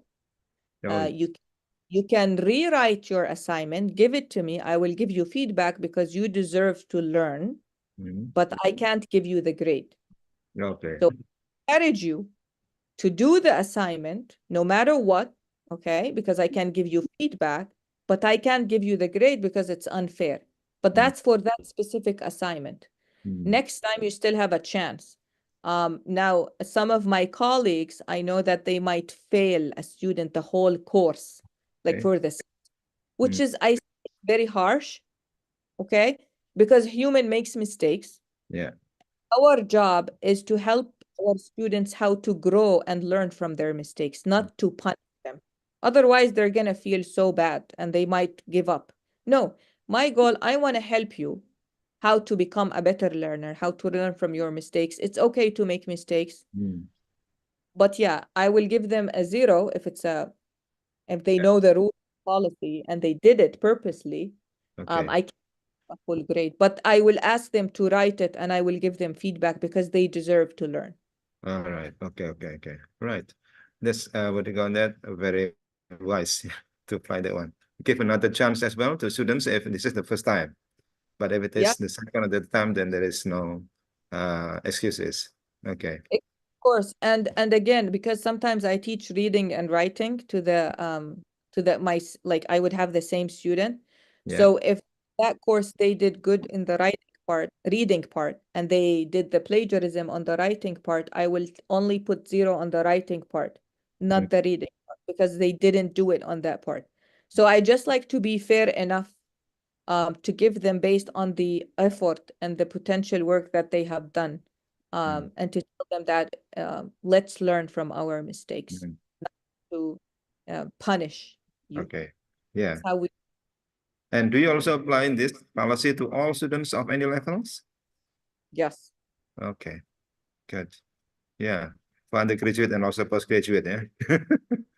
Yes, even my graduate students, because my philosophy, first day of a class, my philosophy is one thing I told them: make mistakes. If you don't make mistakes in my class, means you're not learning and I'm not a good teacher. We're human. Right. Don't mistake, you're not a human. You're an artificial intelligence in my classroom. And they And I said, that's how we learn. We make mistakes, and we learn from, and we help each other to grow. I sometimes do purposely, intentionally make mistakes in front of my students, so they know it's okay to make mistakes, because this is how we learn. That's very good. Yeah, I totally agree with you.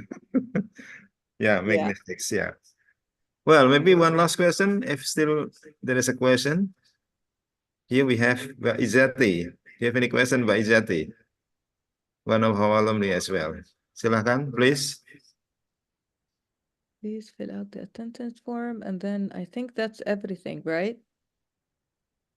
Yeah. Going to share. Shall I send your the material. slides? To whom should I send the slides? Please send it to me, or maybe I'll send it to this chat room. It's okay. I'll send it to me to your email, and then I will share to all participants. Everyone, so they can use the resources that's in the presentation. Okay. Yeah. Thank you so much for having me. It was nice to meet you all and to get to know you. Oh, excuse me. There is still one more questions. They said agree with your. Oh, no, it's all right. Yes. You're welcome. It's my pleasure. Well, I think that's very interesting and also inspiring, what do you call that, case lecture. Thank you very much, Dr. Fatima. Welcome. You know, we have got very, what do you call that, comprehensive knowledge of explanation on how to use AI in teaching academic writing. I'm sure that all of us here, especially for students of the Master Program of Linguistics and also the alumni, most of whom are also like teachers and lecturers, they got experience on teaching academic writing. And we got experience of how students actually use AI tools to do assignments, to do their assignments. And then, of course, by, this case lecture, we do hope that we get new perspective on how to anticipate or to help students also to develop their academic writing through AI. So that AI is also recommended, right? But with a certain, what do you call that, restriction as well. And you explain about the purpose of using AI, the benefits, limitation, engineering prompts. I think it's good to know the to know the prompts and how to teach prompts to students, so that students can use AI wisely as well. And then there are 3 things that you recommend. First, caution, care, and consideration. I agree. I totally agree with you. And that is very, very, very interesting. How we have to, to pay attention to some of the possible problems. We have to care about using AI, and also we have to consider the benefits and also the limitation of AI in such a way that even though we use AI, but students still creative in academic writing. Well, again, thank you very much, Dr. Fatima. Thank you very much, all participants, all students, all alumni, and all participants as well. Thank you very much, Dr. Nabi Masumi. And we also have some other participants outside of Undip. Thank you very much for your participation as well. We do hope that we meet again next time. As I mentioned in every case lecture, that in Master Program of Linguistics, we conduct 6 sessions a year for case lecture, 3 case lectures by inviting invited speaker from lecturers outside of the university, from overseas especially, and 3 invited speaker from Indonesia. So altogether we have 6 invited speakers, to conduct case lectures here at the Master Program of Linguistics. And this session is the last one. So we do hope that next semester, maybe in January or February, we're going to have another case lecture by inviting 3 case lecturers from foreign universities and 3 case lecturers from Indonesian universities. Again, thank you very much, Dr. Fatima and participants. I will see you next time then. Thank you. Assalamualaikum warahmatullahi wabarakatuh. Assalamualaikum. Waalaikumsalam. Terima kasih. Terima kasih.